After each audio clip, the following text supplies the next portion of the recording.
여러분 안녕하십니까? 지난 대선을 앞두고 명태균 씨가 기획한 여론조사에 비용을 댔다는 사람이 처음으로 등장했습니다. 오세훈 서울시장의 후원자 김모 씨인데요. 과거 오 시장을 위한 여론조사 비용을 대납했다는 의혹도 받는 김 씨는 대선 여론조사 비용인 줄 알고서 명 씨 측에 돈을 보낸 거라며 윤석열 후보가 당선되면 100배, 1000배로 갚으라고 농담하며 돈을 보냈다고 말했습니다. 첫 소식 김상훈 기자의 단독 보도입니다. 윤석열 후보가 국민의힘 대선 주자로 결정된 뒤인 2021년 11월 22일 명태균 씨와 강혜경 씨의 통화 녹음입니다. 다자 대결 있죠. 네. 허경영이하고 조원진이가 들어가야 돼요. 걔들은 무조건 나오잖아요.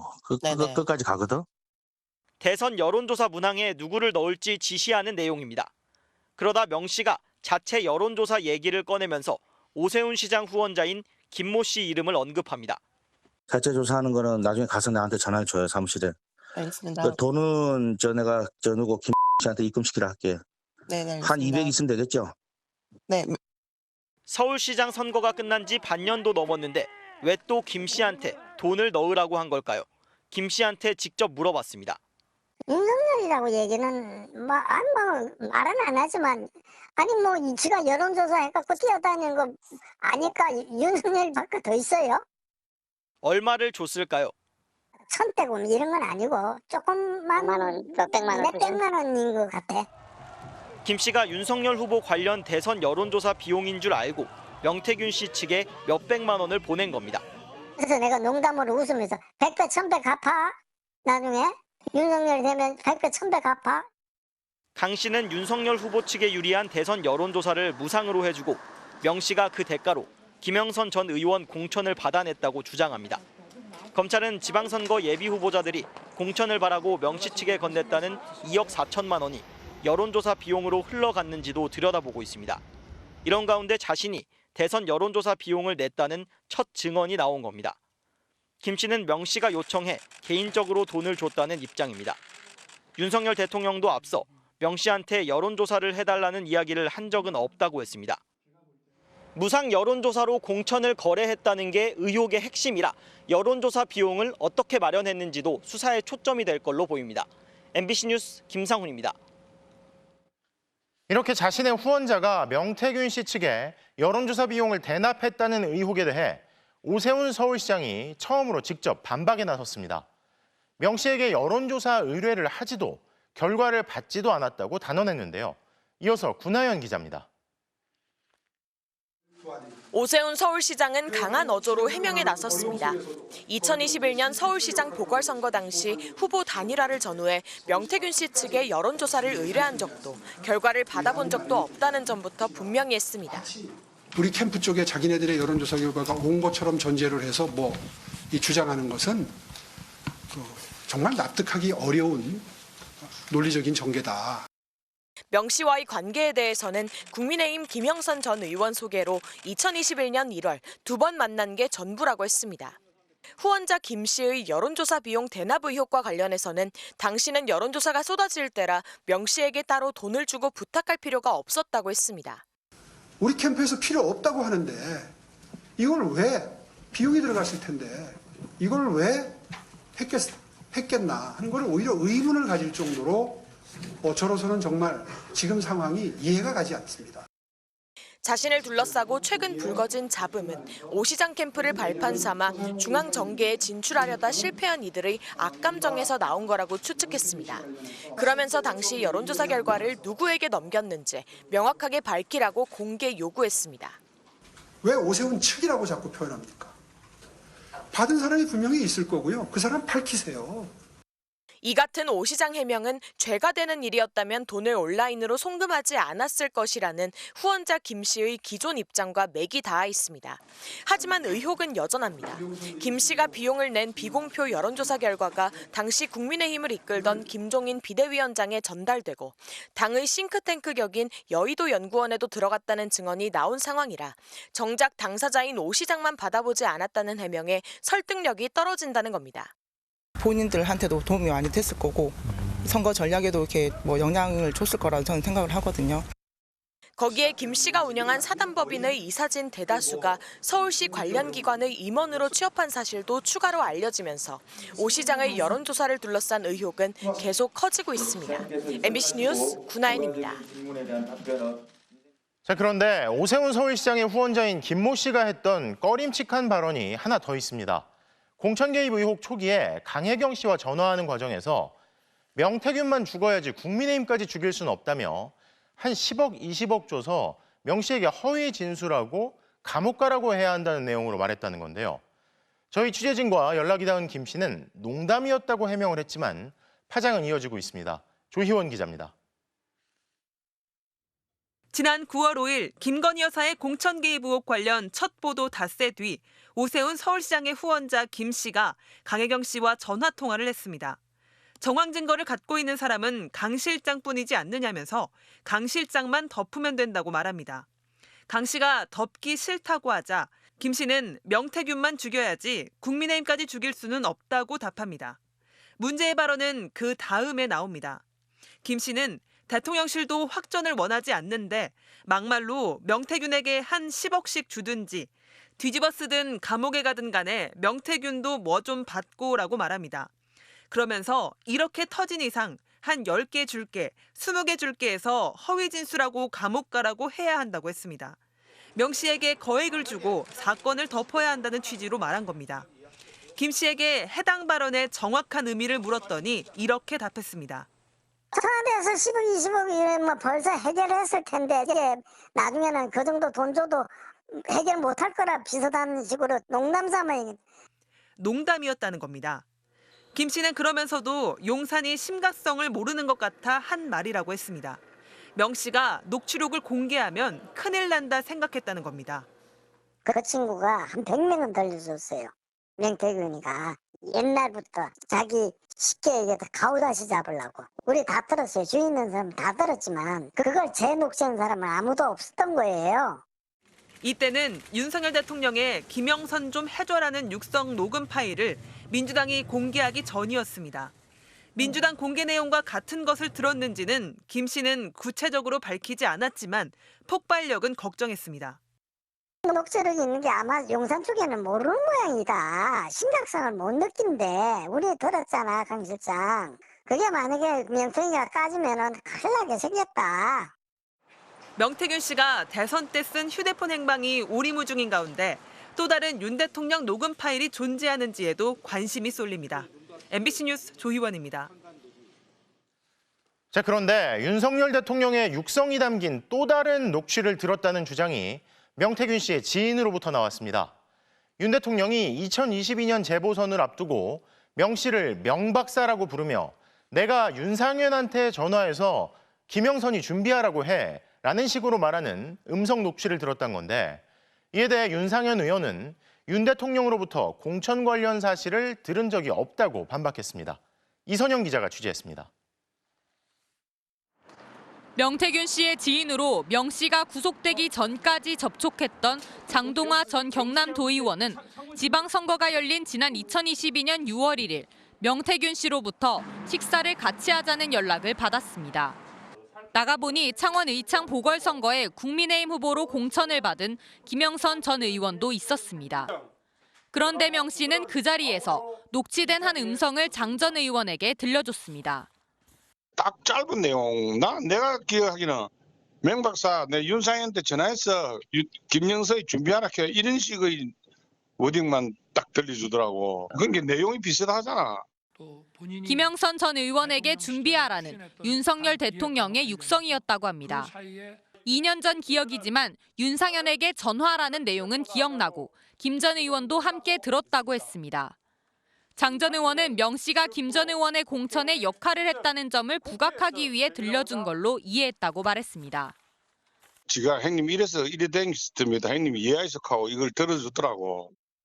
하지만 당시 공관위원장이었던 윤상현 의원은 윤석열 대통령으로부터 공천과 관련해 들은 적도 전화도 하지 않았다고 주장했습니다. 제가 여러 번 수차례 백브리핑을 통해서 말씀을 드렸습니다. 예. 그런 사실이 없다고 말씀을 드렸고요. 명 씨가 구속 직전 자신을 구속하지 않으면 휴대폰을 내놓겠다고 한 이른바 무마 의혹과 관련해서는 장 전 의원은 휴대폰의 행방을 알지 못한다고 했고 검찰 조사에서도 묻지 않았다고 전했습니다. MBC 뉴스 이선영입니다. 자, 이런 가운데 명태균 씨 파문의 핵심 폭로자인 강혜경 씨가 재작년 지방선거 무렵 당시 지상욱 국민의힘 여의도 연구원장과 통화한 내용을 추가로 공개했습니다. 통화에선 지 원장이 서울 일부 지역 여론조사를 독촉하는 듯한 정황이 담겼는데요. 여당의 공식 정책연구기관 수장이 명태균 씨 측에 여론조사를 맡겼다면 어떤 조사였는지, 또 비용은 지불했는지 의혹이 더 늘어날 것으로 보입니다. 김민영 기자의 보도입니다. 공천 개입 의혹의 폭로자 강혜경 씨 측이 지난 2022년 6일 지방선거를 앞두고 당시 국민의힘 지상욱 여의도 연구원장과 통화한 녹음 파일을 공개했습니다. 중국 거 조사가 덜 돼가지고요. 최종 보고서 내일 아침 돼야 전달 가능할 것 같은데 양해 좀 부탁드리겠습니다. 왜 그래? 내일 아침에? 네, 아침에 일찍 드리겠습니다. 당시 강혜경 씨는 명태균 씨의 옛 회사인 미래한국연구소 직원이었는데 지 전 원장은 조사를 서둘러달라고 독촉하는 듯합니다. 전화를 제가 대신 받았거든요. 오늘 오전에 뭘 보내주기로 했는데 네. 대체 뭐 연락이 없어요. 벌써 며칠이 됐는데 뭐 게임 끝난 다음에 하려고 하는 건지 저한테 급하게 좀 전화 좀 달라고 메모 좀 넣어주세요. 이후 여론조사 결과를 받은 지 전 원장은 강 씨에게 감사를 표합니다. 아니야 애써주셔서 고마워요. 참 고생시켰네. 아닙니다. 참 미안합니다. 강 씨는 인터넷 언론 뉴스타파 인터뷰에서 여의도 연구원 차원의 조사가 아니었고 지상욱 원장 개인 요청으로 기억한다며 비공표 조사였고 따로 지 원장에게 조사 비용을 받지 않았다고 말했습니다. 뉴스타파가 공개한 다른 녹취에선 명태균 씨가 지상욱 원장이 서울 중구와 성북구 등 일부 지역 비공표 여론조사를 돌려달라고 했다고 말하기도 했습니다. 이들 주장이 사실이라면 여당 정책연구기관 수장이 명태균 씨 측에서 비공표 여론조사를 공짜로 받아봤다는 얘기가 됩니다. 지 전 원장은 당시 어떤 조사를 부탁했는지, 비용을 지불했는지 등 질문에 답이 없었습니다. 검찰이 명태균 씨 PC에서 복원한 메신저 대화에는 지상욱 전 원장과 대화도 있었던 것으로 알려졌습니다. MBC 뉴스 김민영입니다. 명태균 씨가 대통령실 채용에 힘을 썼다는 의혹과 관련 인물이죠. 대통령실 직원 조모 씨가 오늘 검찰에 소환됐습니다. 창원지검에 나가 있는 취재기자 연결합니다. 박솔립 기자, 자, 오늘 어떤 조사가 이루어진 거죠? 네, 검찰은 대통령실 6급 행정직인 조모 씨를 참고인으로 불러 6시간에 걸쳐 조사를 진행했습니다. 앞서 강혜경 씨는 조 씨의 채용을 두고 경북 안동의 재력가인 조 씨의 아버지와 명태균 씨 사이에 1억 원의 돈 거래가 있었다고 폭로했습니다. 당시 이제 나중에 그 청와대까지 이제 뭐 취업을 부탁을 받았다. 본인이 일단 힘썼다라고 하셨기 때문에. 2021년 7월 한 사업가가 미래한국연구소에 2억 원을 빌려줄 때 조 씨의 아버지가 1억 원을 보탰지만 갚지 않았는데 그 이유가 취업 대가였다는 주장입니다. 하지만 2억 원을 빌려준 사업가는 채용 청탁과 무관한 돈이라고 반박했습니다. 검찰은 채용 청탁 대가이니 돈은 안 갚아도 된다는 취지로 오간 녹음 파일도 확보했습니다. 검찰은 오늘 조 씨를 상대로 대통령실에서 일하게 된 경위를 추궁한 것으로 전해졌습니다. 명 씨가 공직 채용을 대가로 돈을 받았다면 특가법상 알선수재나 변호사법 위반에 해당할 수 있습니다. 검찰은 내일은 조 씨 아버지도 불러 조사할 예정입니다. 자, 구속된 명태균 씨도 오늘 조사를 받았는데 관련 의혹이 계속 터져나오는 상황에서 명 씨가 법원에 석방을 요청했죠. 네, 명 씨 측 변호인은 오늘 오전 법원에 구속 적부심을 청구했습니다. 구속 적부심은 구속이 합당한지 법원이 다시 심사하는 절차인데요. 명 씨 측은 구속 필요성이 부족한데도 앞서 법원이 영장을 발부했으니 적법하지 않은 구속이라는 주장입니다. 또 명 씨가 고질적인 무릎 통증이 있고 현재 걷기조차 어려운 상태라 치료가 필요하다고 호소하기도 했습니다. 창원지법은 명 씨의 구속 적부심을 내일 오후 4시에 열기로 했는데요. 명 씨는 이번 의혹을 처음 제기한 강혜경 씨의 주장을 반박할 증거도 제시하겠다고 밝혔습니다. 지금까지 창원지검에서 MBC 뉴스 박솔립입니다. 윤석열 대통령이 김건희 여사 특검법에 대해 또다시 거부권을 행사했습니다. 취임 이후 25번째 거부권이자 김 여사 특검법에 대해서만 3번째 거부권 행사인데요. 다시 국회로 돌아온 김 여사 특검법이 통과될지 아니면 이번에도 폐기될지는 다음 달 10일 재표결로 결정됩니다. 정상빈 기자가 보도합니다. 윤석열 대통령이 지난 14일 야당 주도로 국회를 통과한 김건희 여사 특검법에 대해 제2요구권, 즉 거부권을 행사했습니다. 김 여사 특검법에 대해서만 3번째, 취임 이후 25번째 거부권입니다. 정부는 대법원장이 특검 후보자를 추천하도록 형식적인 외관을 갖췄지만 야당이 무제한으로 거부할 수 있다고 지적했습니다.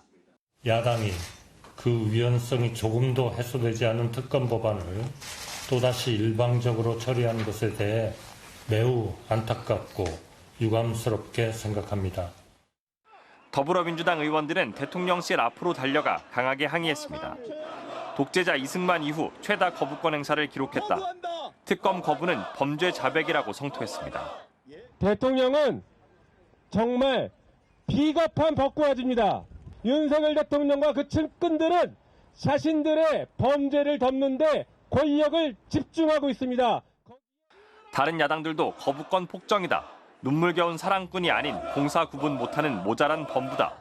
국민과 어쩌겠다고 못 박은 최악의 거부권이라며 비판을 쏟아냈습니다. 여야는 정기국회 마지막 날인 다음 달 10일 김 여사 특검법을 재표결에 붙이기로 합의했습니다. 당초 오는 28일 재표결에 붙일 예정이었지만 여야 모두 시간을 갖기로 했다는 겁니다. 여당과 야당이 총력을 다해가지고 표결에 참여해야 되기 때문에 재의결 날짜를 정확하게 예정을 해서 여야가 충분히 대비할 수 있도록 하는 것이 적절하겠다라고. 최상병에 이어 김 여사 특검법까지 양대 특검법으로 6번째 재표결인데 이번에도 관건은 여당 이탈표 규모입니다. 이재명 대표의 잇따른 1심 판결을 거치며 여야 모두 내부 결속을 다진 분위기입니다. 민주당 일각에선 국민의힘 당원 게시판 갈등이 이탈표 규모를 키울 거라고 기대하고 있지만 국민의힘 내부에선 당내 갈등과 특검법 표결은 별개라는 분위기가 우세해 보입니다. MBC 뉴스 정상빈입니다. 윤석열 대통령은 이달 초 기자회견에서 명태균 씨와의 부적절한 연락에 대한 지적이 이어지자 돌연 부부의 휴대전화 번호를 바꾸겠다는 해법을 제시했었는데요. 최근 실제로 휴대전화를 바꾸자 야권이 예전 휴대전화는 현재 진행 중인 여러 수사의 핵심 증거인데 절대 파손해서는 안 된다고 지적하고 나섰습니다. 전에 쓰던 휴대전화는 어떻게 했을까요? 보도에 홍익표 기자입니다. 지난 7일 기자회견에서 윤석열 대통령은 명태균 씨 파문의 원인 중 하나로 부부의 휴대전화 번호를 지목했습니다. 워낙 오래 쓰던 번호라 정말 아까워서 그런 마음도 있겠지만 싹 바꿨으면 되는데 그건 뭐 제가 원래 그렇게 했어야 되는데 저 자신부터 못했기 때문에. 김건희 여사와 명 씨가 나눈 사적 대화, 또 2022년 재보궐선거 공천 무렵 자신이 김영선이 좀 해주라고 말한 통화까지 부부가 휴대전화 번호를 바꾸지 않아서 벌어진 일이라는 겁니다. 그리고 최근 윤 대통령 부부가 더 이상 예전 휴대전화는 쓰지 않고 새 휴대전화를 개통한 사실이 알려졌습니다.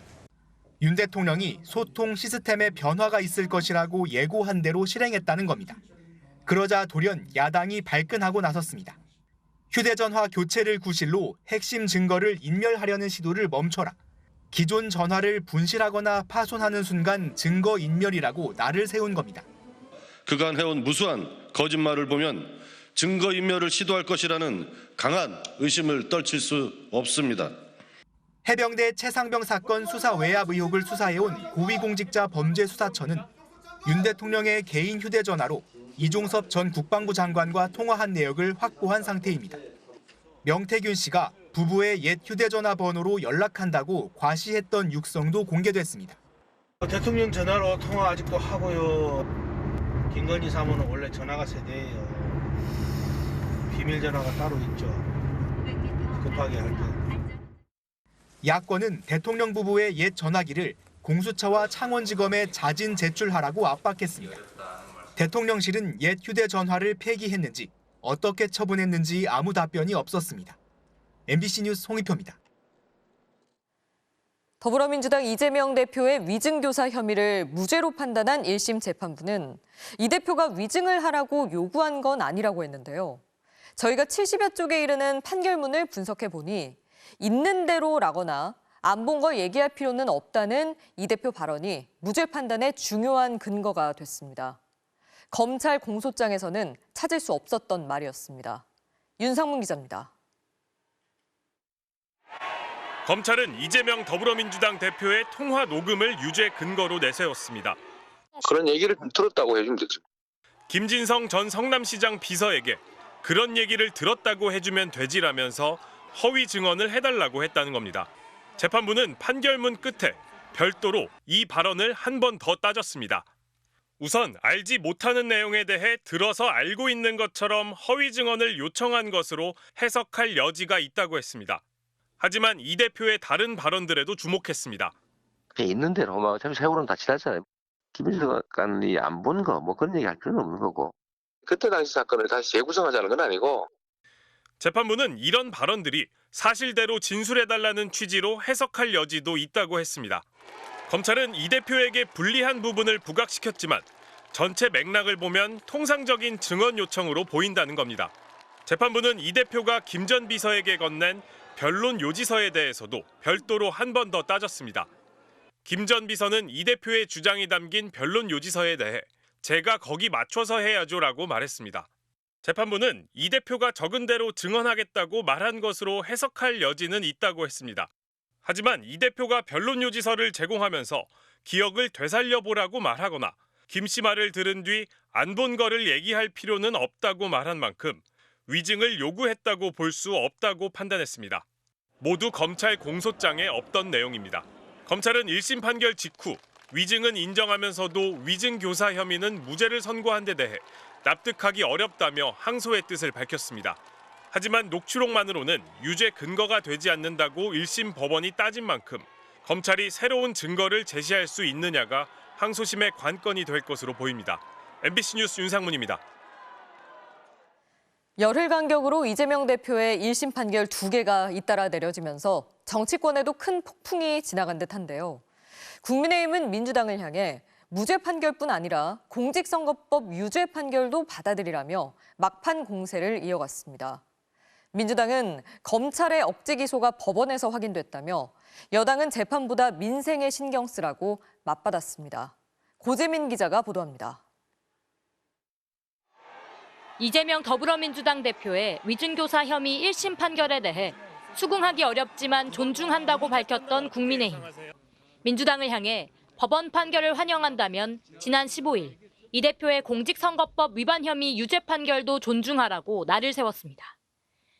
민주당도 이번 판결에 굉장히 환호하고 존중하신다는 입장을 밝히셨듯이 11월 15일에 징역형 판결도 존중하셔야 한다. 위증교사 무죄 판결에 대해선 상급심에서 진실이 가려지길 바란다고 아쉬워했습니다. 특히 법률가 출신 의원들을 중심으로 원님 재판도 이렇게 오락가락 고무줄처럼 휘청거리지는 않을 것. 앞으로 위증하거나 위증교사하는 사람들한테 길을 틔워준 것이라는 지적도 이어졌습니다. 이재명 무죄라는 결론을 정해놓고 사유를 끼워 맞춘 것 같은 의구심이 들 정도입니다.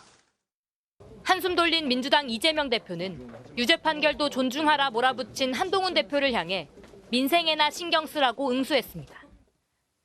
한동훈 대표님은 재판보다는 민생에 좀 신경 쓰시는 게 좋겠습니다.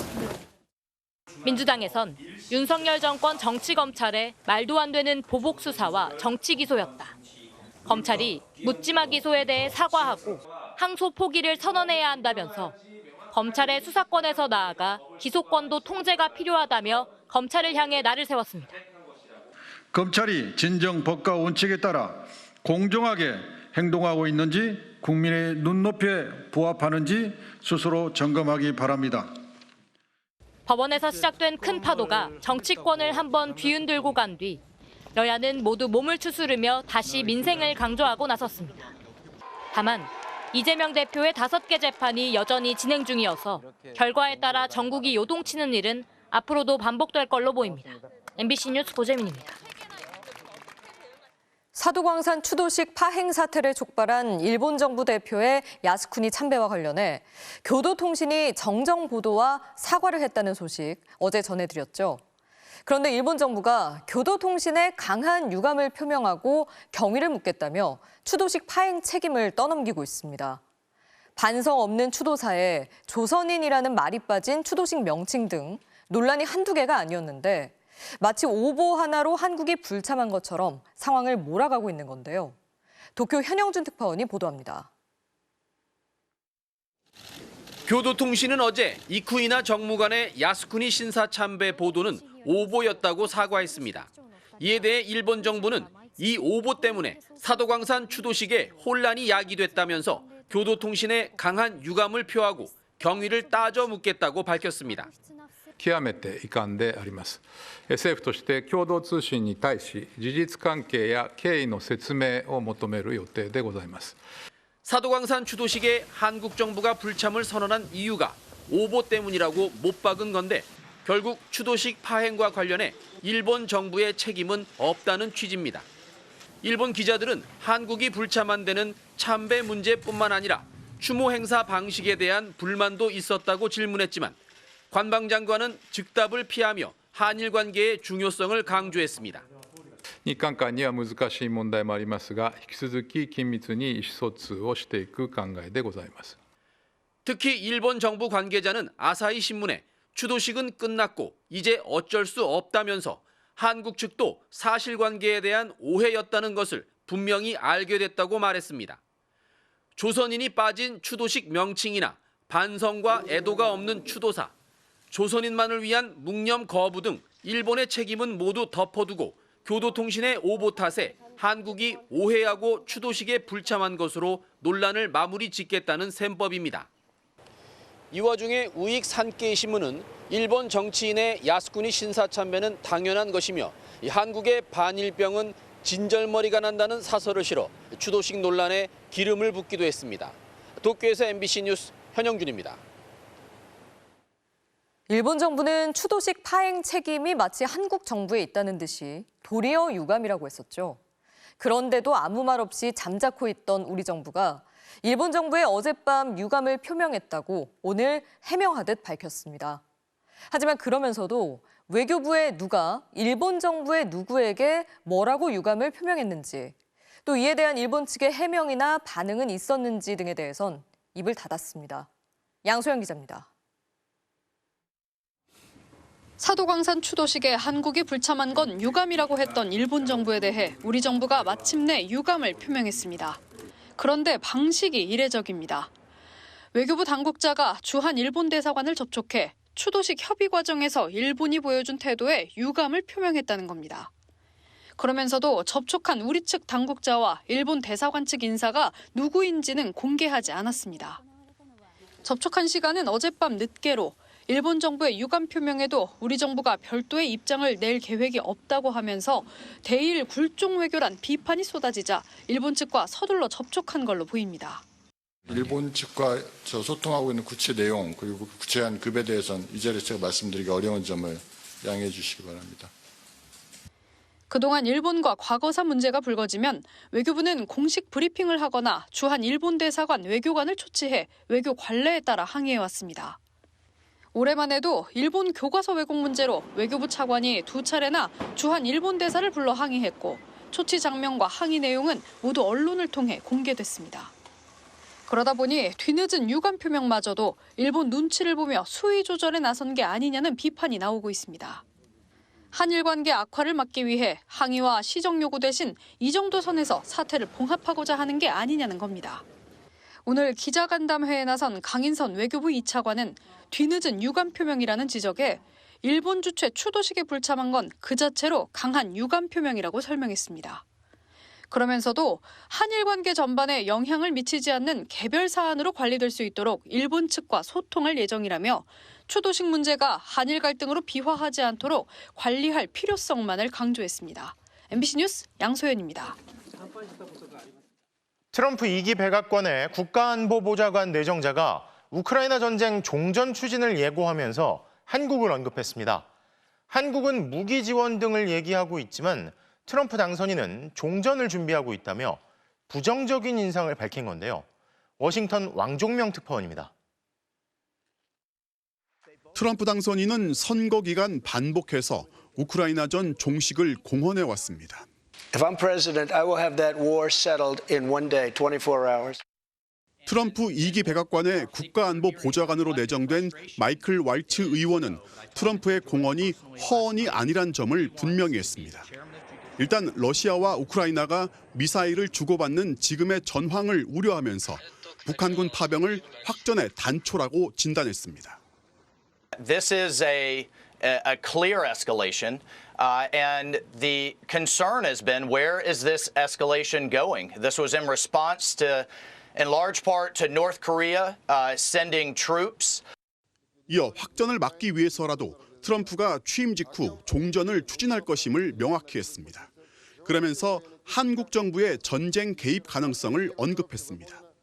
South Korea is talking about somehow getting involved, and President Trump has been very clear about the need to end this conflict. 트럼프는 전쟁을 끝낼 준비를 하고 있는데 한국 정부는 반대로 확전을 불러올 살상 무기 지원을 거론하는 것에 부정적인 견해를 밝힌 겁니다. 북한군의 관여 정도에 따라서 단계별로 우리가 지원 방식을 좀 바꿔나간다. 그래서 무기 지원이라는 것도 배제하지 않는다. 트럼프 당선인이 주요 인선을 마친 이후 본격적인 정책 행보를 시작한 가운데 핵심 당국자가 한반도 관련 사안을 사실상 처음 언급했다는 점에서 주목됩니다. 트럼프는 대중국 관세 폭탄을 현실화하는 행정명령도 오늘 공식화했습니다. 모든 공약을 말에서 멈추지 않고 실천하겠다는 의지가 갈수록 선명해지고 있습니다. 워싱턴에서 MBC 뉴스 왕종명입니다.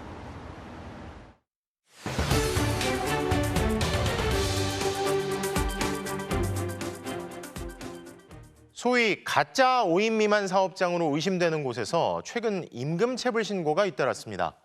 그런데 지역 재력가인 사업주가 노동청 관계자에게 신고자를 비하하며 혼내주라고 했더니 실제로 신고한 사람은 마치 혼이 나는 것처럼 조사를 받았다는데요. 이게 어찌된 일일까요? 차주혁 노동전문기자의 집중 취재입니다. 24시간 운영하는 이 카페엔 직원 한 명이 밤새 근무하고 있습니다. 혼자 계신 것 같아요. 주야간 12시간 막교대 근무. 근무 장소도 대전 시내 3개 지점을 오가며 그때그때 다릅니다. 단톡방에 모든 지점의 직원들이 다 한꺼번에 있고요. 한 지점에 계속 일을 하는 게 아니라 계속 바꿔가면서 뭐 도 이랬다가 도 이랬다가. 카페 3곳은 5인 미만 사업장으로 각각 등록돼 있어 연장, 야간, 휴일 가산 수당도 없고 근로시간 제한도 없습니다. 법으로 주 52시간 이상 근무를 못하게 돼 있죠. 우리가 시킨 게 아니라 우리 한다는 게 어떤 직원은 31시간 한 적도 있어요. 연속으로 31시간을 근무를 오늘 하루 근무하고 내일 밤에도 근무하고. 청소를 잘못했다고 욕을 먹어도 직장 내 괴롭힘 신고조차 못했습니다. 아니 그것도 못하냔 말이야 이 X들아. 어? 내가 쌍말 해야 되겠어? 압니다. 정말로. 욕까지 먹어가며 받을 돈도 못 받자 최근 한 직원이 진정을 냈습니다. 그런데 노동청의 반응이 처음부터 이상했습니다. 저 초과 수당이랑 야간 수당이랑 그런 거 다 못 받았어요. 그러니까 5인 미만 아니에요? 5인 미만이잖아요. 100만 원 넘는 체불액은 40만 원으로 줄었고 대기하던 사업주가 그 자리에서 입금하자 사건은 종결됐습니다. 이 정도면 뭐 40만 원이면 되네. 이 정도면 됐죠? 이렇게 말하는 거예요. 근데 그러고서 사장님한테 자기가 전화를 해보겠대요. 왜 안 오시지? 이러면 그래서 뭐지? 짜고 치는 건가? 사업주 처벌까지 원한다고 했지만 받을 돈 받았으니 처벌 불원서에 서명하라고도 했습니다. 근데 이거에 대해서 설명은 따로 안 해주시나요? 어떤 설명을? 강요하는 듯한 근로감독관에게 피해 직원은 이렇게 되묻기까지 했습니다. 이거는 궁금한 점인데 혹시 그 사장이랑 혹시 친분은 따로 없으시죠? 몰라요. 친분 사람이요? 카페의 실질적인 사업주는 대전 지역의 재력가입니다. 직원 3,000명이 넘는 주택관리업체가 본업이고 카페 3곳과 음식점, 골프 연습장 등은 가족 명의의 부업이라고 했습니다. 사업을 지금 40년 넘게 하면서 그거 뭐 나부랭이들 찝쩍대는 거 내가 가만히 두겠냐고. 나부랭이라 하면 누구를 말씀하시는 거예요? 뭐 노동부청에 신고하고 이런 애들 그럼 뭐 나부랭이지 뭐예요. 정상적인 애들이 아니야. 지역사회 모임만 27개라면서 노동청 인맥까지 기자에게 언급했습니다. 노동청이 그랬어요. 그날들 그때 야 너희들 뭐 여기 해결사야? 뭐 애들 돈 받아주는데 그래도 혼내서 다시 좀 기다려라 해야지. 임금체불 피해자인 김소희 씨는 실제 혼나듯이 조사를 받았다고 했습니다. 무슨 말이 뭐냐? 알았어, 우리 새끼들잖아. 처음부터 계속 혼내듯이 이렇게 말씀을 해주시는데. 혼내듯이 말을 하나하나 묶고 덮였잖아요.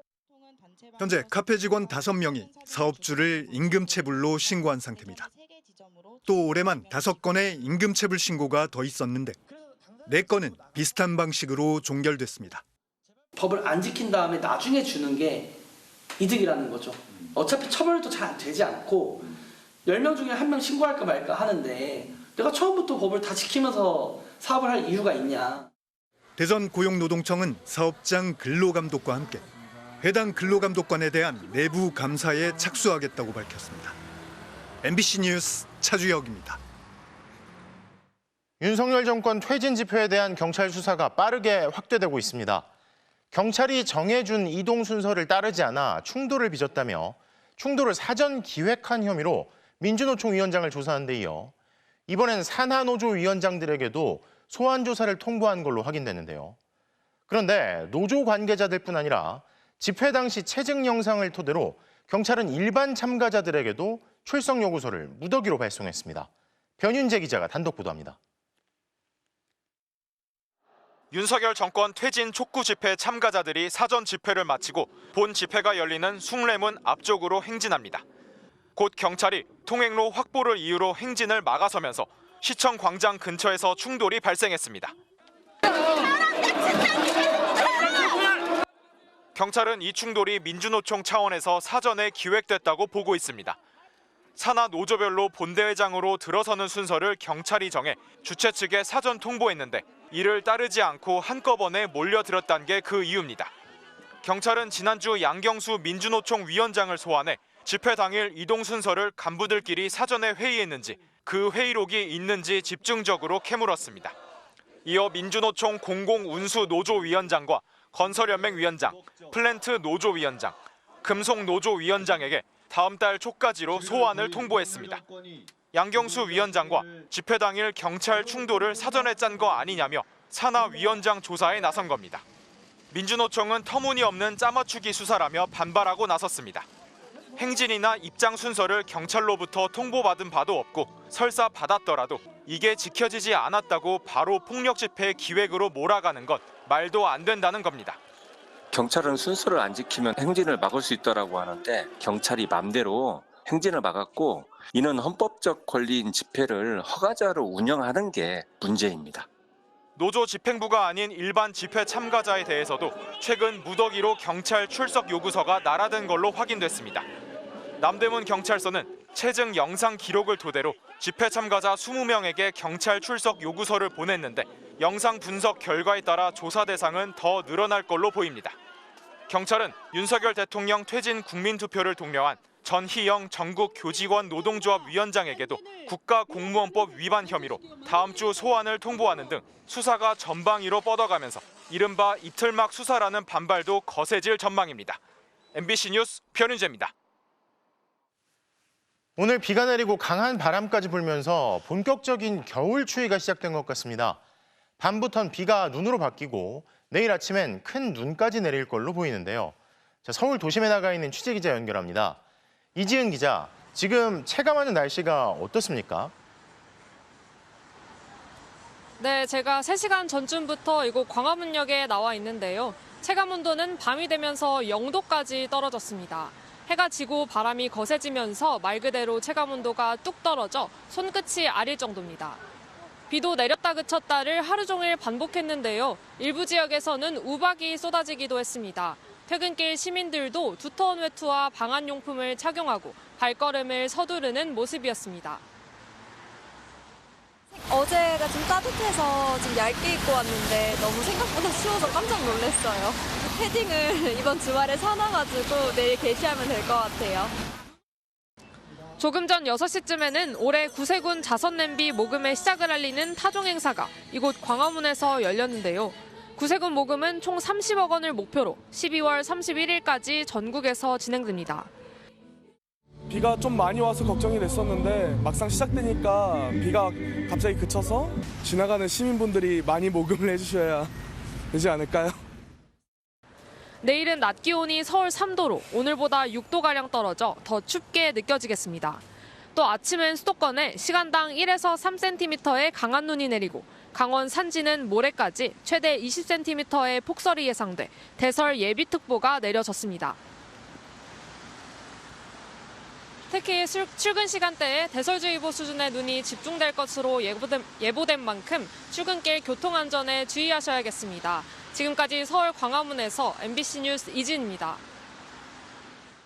어젯밤 경기도 화성의 한 모텔에서 불이 나 투숙객 한 명이 심정지 상태로 병원으로 옮겨졌습니다. 화재 당시 투숙객 22명이 머물고 있었지만 빠른 대피와 구조로 대형 인명피해로까지 번지지는 않았습니다. 송정훈 기자입니다. 건물에서 시커먼 연기가 뿜어져 나옵니다. 소방대원들은 물을 뿌리며 진화에 나섭니다. 어젯밤 10시쯤 경기도 화성시 봉담읍의 한 4층짜리 모텔에서 불이 났습니다. 불에 탄 모텔 내부는 온통 까맣게 그을렸습니다. 불이 시작된 1층 복도에는 커다란 창문이 나 있었는데요. 화재 여파로 창문이 깨져 나오면서 지금은 이렇게 뼈대만 남았고 바닥에는 유리 파편들이 나뒹굴고 있습니다.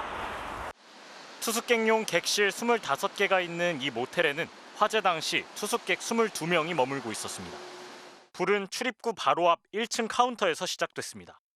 1층엔 투숙객용 객실이 없었지만 바로 옆에 계단을 타고 불과 연기가 순식간에 위층 객실로까지 번져나갔습니다. 친구가 전화 와가지고 불났다 그래가지고 아는 거야.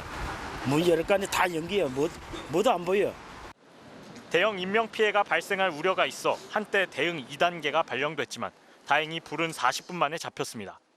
투숙객 한 명이 심정지 상태로 발견돼 병원으로 옮겨졌고 2층 객실 창문에서 사다리를 통해 2명이 빠져나오는 등 6명이 소방당국에 구조됐습니다.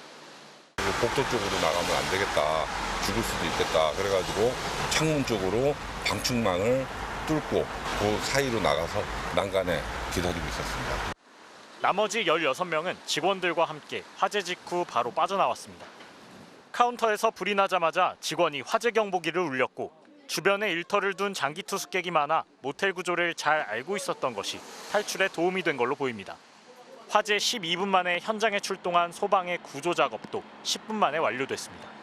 한 계층에 2개대가 들어가거나 혹시 저희 구조 대상자를 검색하다가 놓치는 구역이 나올까 봐 1층부터 4층까지 대원을 지정을 시켰고요. 경찰은 1차 현장 감식을 통해 카운터 안에 있던 침대 전기장판이나 냉장고 위 멀티탭에서 불이 시작됐을 가능성이 높은 것으로 보고 국립과학수사연구원에 정밀 감식을 의뢰했습니다. MBC 뉴스 송정훈입니다. 대기업 집단 안에서 주고받는 내부 거래. 공정한 경쟁을 저해하고 총수 일가가 이익을 가져가는 건 아닌지 비판도 계속되었는데요. 지난해 상위 10개 대기업 집단의 내부 거래 비중이 12년 만에 최고치를 기록했습니다. 어떻게 해석해야 할지 박소희 기자가 전해드립니다. 우리나라 상위 10대 대기업의 지난해 내부 거래 금액은 194조 8천억 원이었습니다. 전년보다 1조 6천억 원 줄어 3년 만에 증가세는 꺾였습니다. 하지만 매출액 대비 내부 거래 비중은 오히려 늘었습니다. 기업의 전체 매출이 워낙 크게 줄었기 때문입니다. 내부 거래 비중으로만 따지면 12년 만에 최고치입니다. 그만큼 내부 거래 의존도가 높아진 셈입니다. 총수 일가의 지분이 많은 기업 집단일수록 내부 거래 비중이 높았습니다. 특히 총수 2세가 절반 이상 지분을 가진 계열사의 내부 거래 비중은 29%로 3%포인트 넘게 증가했습니다. 총수 2세의 내부 거래가 집중되는 부분에 대해서는 그 과정에서 혹시 경영권 승계라던가 아니면 사익 편취 우려가 있는지 여부에 대해서 지속적으로 모니터링하는 삼성과 현대자동차, SK, LG와 포스코 등 5개 기업 집단의 내부 거래 금액이 전체 금액의 80%에 육박했습니다. 이 가운데 현대차는 전체 기업 중 유일하게 5년 연속 내부 거래 비중이 늘었고 반대로 LG는 5년 연속 감소했습니다. 올해 새로 지정된 대기업 집단 중에선 하이브의 내부 거래 비중이 33.9%로 가장 컸습니다. 또 대기업 집단 안에서 계열사들로부터 받아간 상표권 사용료 수입은 지난해 처음 2조 원을 넘어섰습니다. LG와 SK의 경우 상표권 사용료로 3천억 원이 넘는 수입을 올렸고 하나와 CJ, GS, 포스코 등은 1천억 원 이상을 받아갔습니다. 자회사나 손자회사에게 상표권 사용료를 강제로 받는 것은 결국은 그 지주회사를 지배하는 지배주주 일가에게 도움이 되고 나머지 회사에게는 큰 도움이 안 되는 거래죠. 공정위는 또 내부 거래에서 수의 계약의 비중이 상당한 만큼 지속적 감시가 필요하다고 강조했습니다. MBC 뉴스 박수혜입니다. 참다랑어는 주로 따뜻한 해역에 서식하는 어종인데요. 바닷물 속의 수중생물 DNA를 분석해봤더니 우리 바다에 참다랑어 DNA가 급증한 것으로 나타났습니다. 원인이 뭔지 현이나 기후 전문 기자가 설명해드립니다. 지난 6월 강원도 동해안에서 잡은 커다란 물고기가 어선에 가득합니다. 참다랑어입니다. 태평양의 따뜻한 물에서 사는 참다랑어가 따뜻해진 바닷물을 따라 동해로 북상했습니다. 제주도 근해에서 잡힌 커다란 참다랑어를 바닥으로 내리고 있습니다. 가장 큰 다랑어는 150kg이 넘습니다. 이렇게 큰 참다랑어가 대량으로 잡힌 건 이전에는 보기 드물던 현상입니다. 2021년에는 독도 부근에서 참다랑어의 알도 발견됐습니다. 우리 바다가 참다랑어가 들렸다가 가는 곳이 아니라 새로운 산란장으로 바뀌고 있습니다. 이런 변화는 바닷속 유전자 분석에서도 드러났습니다. 범죄 현장의 유전자 감식반처럼 연구진은 바닷속의 DNA를 수집해 분석하면 어떤 물고기와 생물이 돌아다니는지 알아낼 수 있다고 말합니다. 지느러미 조각이나 해양 포유류의 피부 세포 조직 같은 곳에는 DNA가 있습니다. 지난해 5월 남해 동부 해역에서 수집한 DNA를 분석한 결과입니다. 35가지 어종이 확인됐는데 그중 가장 많이 발견된 건 참다랑어의 DNA였습니다. 두 번째로 많은 건 정어리, 세 번째는 멸치순으로 나타났습니다. 이 지도에서 붉은 점은 참다랑어의 알이 발견된 곳인데요. 2021년에는 독도 한 곳이었지만요. 이 지난해는 동해 전역과 부산 앞바다 그리고 제주도 남쪽 해상까지 참다랑어 알이 발견된 해역이 급증했습니다. 환경 DNA 분석해 본 결과 어떻게 보면 가장 먼저 그들의 출현을 확인할 수 있었고요. 변화 패턴을 보면 앞으로 어디에 얼마만큼 출현할 것인가에 대한 동향도 어느 정도 파악할 수 있습니다. 참다랑어가 우리 바다로 몰려드는 원인 중 하나는 바닷물 온도가 빠르게 상승하고 있기 때문입니다. 올해 한반도 주변 바닷물 온도는 20.5도로 위성 관측이 시작된 이후 최고치를 경신했습니다. 역대 최장 71일간 이어진 고수온주의보는 사상 처음으로 10월 초까지 계속됐습니다. 더 뜨거워진 바다에서 늘어나는 종이 있다면 사로징어와 명태 등 줄어드는 종도 많습니다. 겨울이 다가오는 11월 중순의 강릉 앞바다.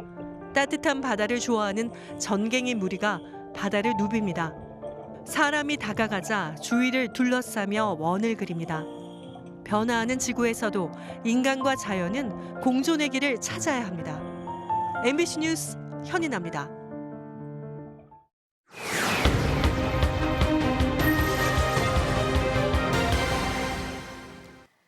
정규직이라는 제안에 회사를 옮겼는데 출근하니 막상 3개월짜리 시용이라며 석 달 뒤 나가라고 한다면 어떨까요? 제안서 따로, 근로계약서 따로, 영입할 때와 내쫓을 때 그때그때 말이 바뀌는 꼼수 채용으로 직장을 잃었다는 피해자가 있습니다. 고병찬 기자가 취재했습니다. 외국 IT 기업에서 10년 가까이 일한 30대 김모 씨는 지난 5월 웅진 싱크빅으로부터 영입 제안을 받았습니다. 웅진 싱크빅이 고용업체를 통해 보낸 입사처우안 제안서입니다. 과정이라는 직위, 구체적인 연봉과 함께 근로 형태가 정규직이라고 적혀 있습니다. 시용, 즉 시험 고용 기간이 3개월이라는 조건이 달렸지만 고용업체는 웅진 싱크빅에 확인한 결과 경력직이라 시용이라는 단어를 썼을 뿐 대부분 정규직이 된다고 안심시켰습니다. 계약직은요, 헤드헌터들 계약직이라고 분명히 말을 해오고 이거는 서면에도 적혀있듯이 정규직이라고 적혀있잖아요. 하지만 출근 첫날 김 씨가 받은 근로계약서는 전혀 달랐습니다. 정규직이라는 말은 없고 3개월간 근로계약만 맺는 걸로 되어 있었습니다. 수습기간과 같은데 단어만 다르다고 합니다. 이렇게 답변을 받았어요. 문제가 없다고 생각을 했습니다. 단어만 다르다는 설명과 달리 김 씨의 우려는 석 달 뒤 현실이 됐습니다. 제안서와 달리 정규직이 안 된 이유도 평가 기준도 알려주지 않았다고 합니다. 일주일 전에 갑자기 면담이 왔어요. 뭐 어떠한 설명도 없었고 그게 설마 헤드 통보를 구두 통보하는 시간이라고는 상상도 못했어요. 정규직으로 채용하면 수습, 시용 기간이더라도 엄격한 기준을 위반해야 해고가 가능한 만큼 책임을 피하기 위해 제안서와는 달리 근로계약서를 꼼수로 쓴 게 아니냐는 지적이 나옵니다. 근로기준법상 해고 요건을 회피하려는 의도적인 목적에서 이것을 악용하는 형태로 봐야 합니다. 노동자 입장에서는 기업의 부당한 지시 등을 거부하지 못하는 불리한 상황에 놓이게 경기지방노동위원회는 앞서 한 달 시용 뒤 해고를 두고 회사와 다툰 40대 병원 상담실장에 대해 객관적이고 합리적인 해고 이유가 있어야 하고 구체적인 계약 거부 사유도 서면으로 알려야 한다며 부당해고라고 결론 냈습니다. 웅진 싱크빅 측은 김 씨의 태도와 성과에 부족함이 있어 계약에 따라 채용하지 않은 것이라며 절차상 문제는 없었다고 반박했습니다. MBC 뉴스 고병찬입니다.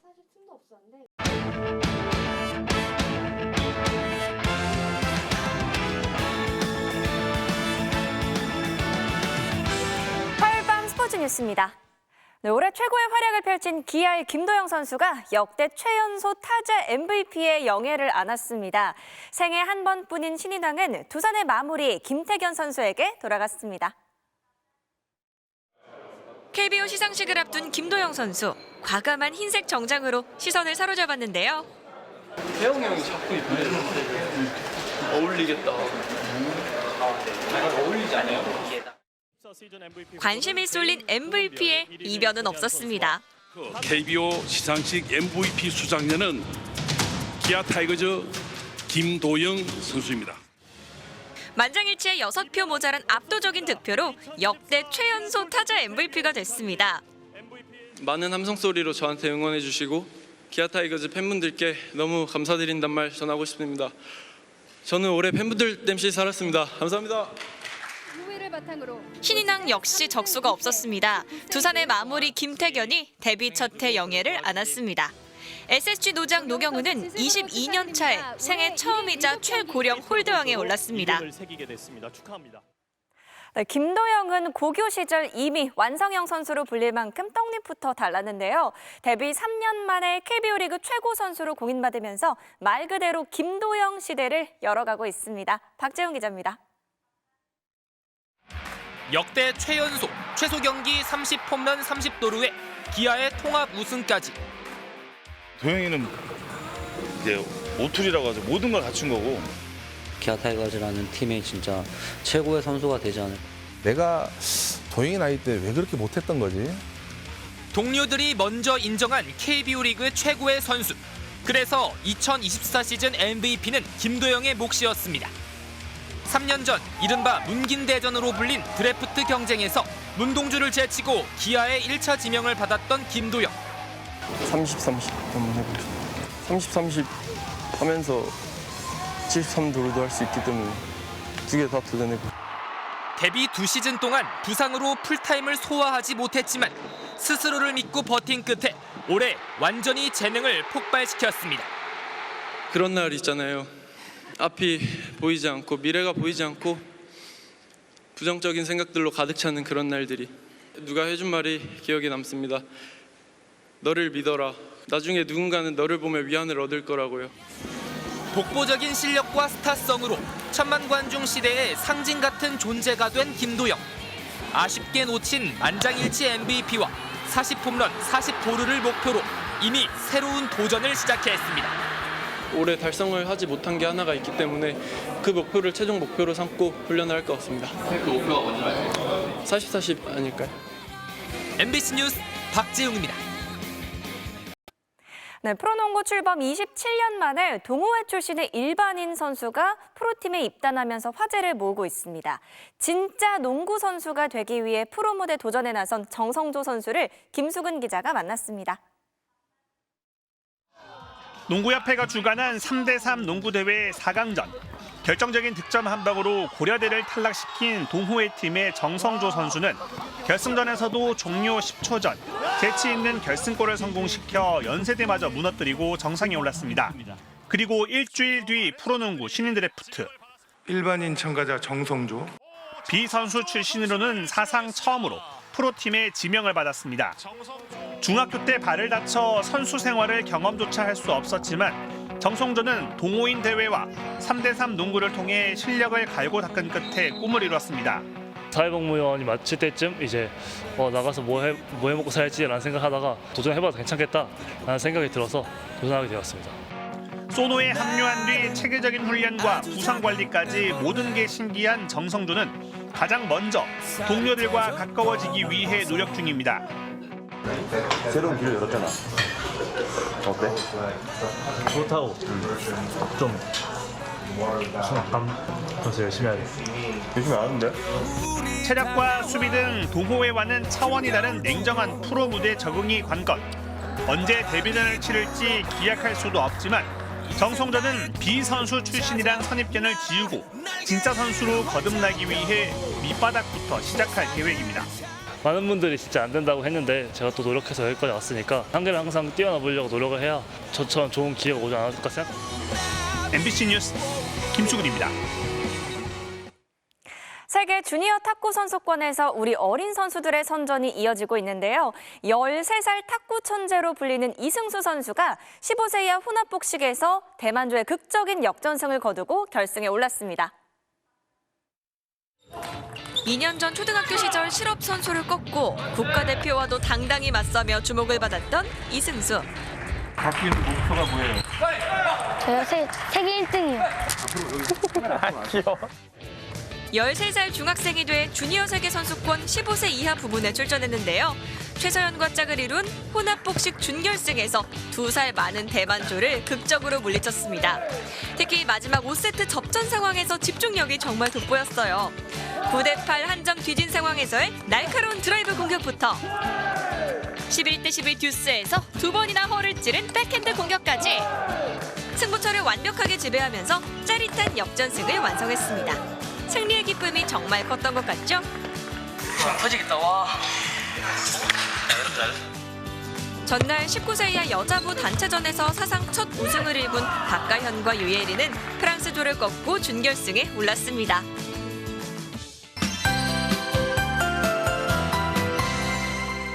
계절이 급변하고 있습니다. 이것은 오늘 시청자께서 보내온 영상인데요. 곳곳에서 강풍을 동반한 요란한 비에 쌀락 우박까지 떨어진 모습입니다. 이번엔 대설특보가 내려진 강원 산지입니다. 강풍을 동반한 눈발이 거세게 휘날리고 있고요. 지금은 눈이 이보다 더 많이 내리고 있습니다. 오늘 밤 자정 무렵 서울에도 눈이 시작될 가능성이 있습니다. 이것은 내일 새벽 3시 무렵인데요. 수도권뿐만 아니라 강원도 전역으로 눈이 확대되겠고요. 아침 출근길에는 충청도와 일부 남부지방까지 눈이 내리겠습니다. 낮 동안에도 곳곳에서 눈이 오다가 내일 밤이 되면 또다시 강한 눈이 중부지방에 집중될 것으로 예측됩니다. 이에 따라 내일 새벽과 오전을 기해서 수도권을 비롯한 중부지방에 대설 예비특보가 발령됐습니다. 모레까지 예상 적설량은 강원 산지에 최고 30cm 이상, 강원 내륙과 경기 동부에 20cm 이상, 충북 북부에 15cm 이상, 서울에도 3에서 최고 10cm 이상이 되겠습니다. 날이 급격히 추워지겠는데요. 이번 추위는 쉽사리 물러가지 않을 것으로 보입니다. 내일 아침 서울의 기온은 0도로 오늘보다 8도가량이 떨어지겠고 다음 주까지도 영하 3도를 넘나드는 강추위가 이어지겠습니다. 날씨였습니다. 화요일 뉴스데스크 오늘 순서 여기서 마치겠습니다. 시청해주신 여러분 고맙습니다.